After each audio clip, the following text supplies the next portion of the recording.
श्री राधा वल्लभ श्री हरिवंश। आज हमारे श्रीमद् भागवत का 72वां पाठ है।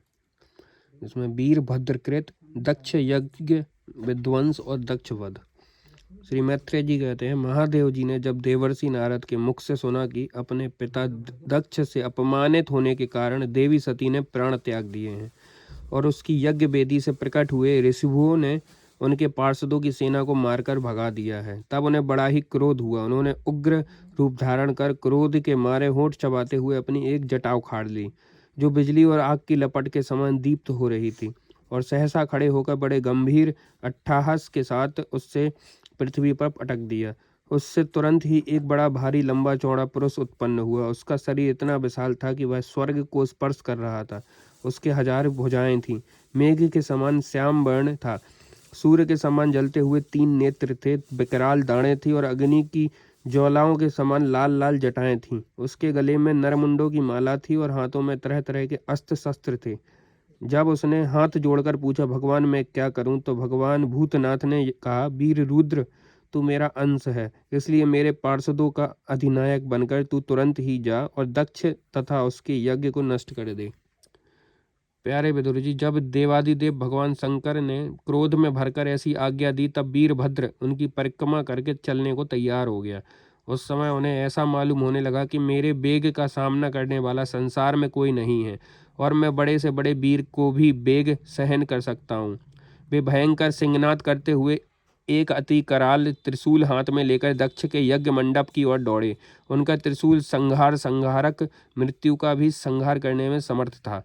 भगवान रुद्र के और भी बहुत से सेवक गर्जना करते हुए उनके पीछे हो लिए।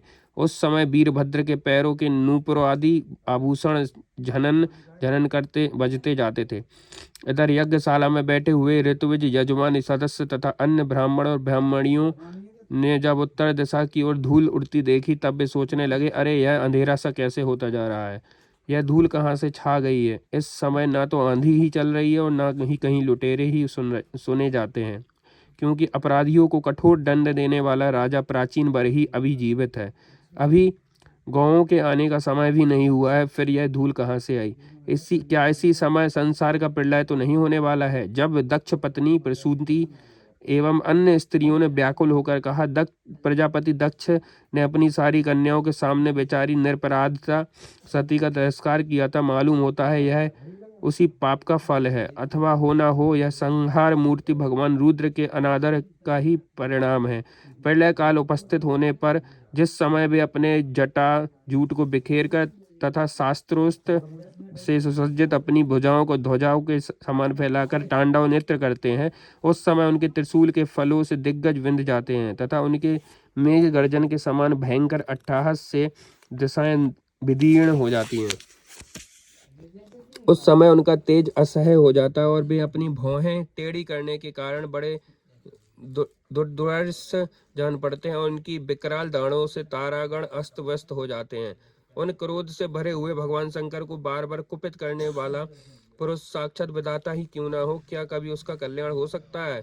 जो लोग महात्मा दक्ष के यज्ञ में बैठे हैं, वे भय के कारण एक दूसरे की ओर कातर दृष्टि से निहारते हुए ऐसी ही तरह तरह की बातें कर रहे थे, और इतने में ही आकाश और पृथ्वी में सब ओर सहस्त्रों भयंकर उत्पात होने लगे। विदुर जी, इसी समय दौड़कर आए हुए रुद्र सेवकों ने उस महान यज्ञ मंडप को सब ओर से घेरे लिया। वे सब तरह तरह के अस्त्र शस्त्र लिए हुए थे। उनमें से कोई बौने, कोई भूरे रंग के, कोई पीले और कोई मगर के समान पेट मुख वाले थे। उनमें से किन्हीं ने प्रागवंश यज्ञशाला के पूर्व और पश्चिम के खंभों के बीच में आड़े रखे हुए डंडे को तोड़ डाला। किन्होंने यज्ञशाला के पश्चिमी और स्थित पत्नीशाला को नष्ट कर दिया। किन्हीं यज्ञशाला के सामने का सभा मंडप और मंडप के आगे उत्तर की ओर स्थित अग्निशालाओं को तोड़ दिया। किन्होंने यजमान गृह और पाकशाला को तहस नहस कर डाला। किन्होंने यज्ञ के पात्र फोड़ दिए, किन्होंने अग्नियों को बुझा दिया, किन्होंने यज्ञ कुंडों में पेशाब कर दिया और किन्होंने वेदी की सीमा के सूत्रों को तोड़ डाला। कोई कोई मुनियों को तंग करने लगा, कोई स्त्रियों को डराने धमकाने लगे और किन्होंने अपने पास होकर भागते हुए देवताओं को पकड़ लिया। मणिमान ने भृगु ऋषियों को बांध लिया। वीरभद्र ने प्रजापति दक्ष को कैद कर लिया और चंडीस ने पूषा को और नंदीश्वर ने भग देवताओं को पकड़ लिया।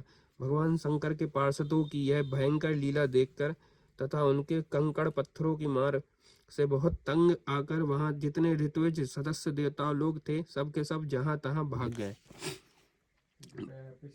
भृगु जी हाथ में श्रुवा लिए हवन कर रहे थे। वीरभद्र ने इनकी दाढ़ी मूछें नोच ली, क्योंकि इन्होंने प्रजापतियों की सभा में मूछें ऐंठते हुए महादेव जी का उपहास किया था।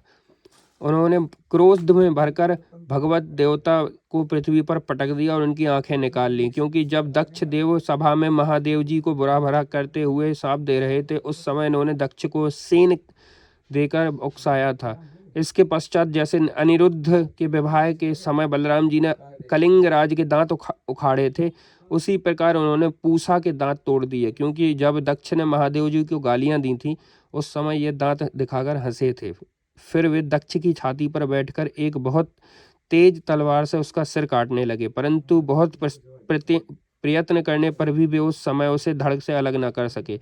जब किसी भी प्रकार से अस्त्र शस्त्रों से दक्ष की त्वचा नहीं कटी तब वीरभद्र को बड़ा आश्चर्य हुआ और वे बहुत देर तक विचार करते रहे। तब उन्होंने यज्ञ मंडप में यज्ञ पशुओं को जिस प्रकार मारा जाता है उसे देखकर उसी प्रकार दक्ष रूप उस यजमान पशु का सिर धड़ से अलग कर दिया। यह देखकर भूत प्रेत पिशाच आदि तो उनके इस कर्म की प्रशंसा करते हुए वाह वाह करने लगे और दक्ष के दल वालों में हाहाकार मच गया। वीरभद्र ने अत्यंत कुपित होकर दक्ष के सिर को यज्ञ की अग्नि दक्षिणाग्नि में डाल दिया और उस यज्ञशाला में आग लगाकर यज्ञ को विध्वंस करके वे कैलाश पर्वत को लौट गए। श्री कृष्णम चरण अस्तु।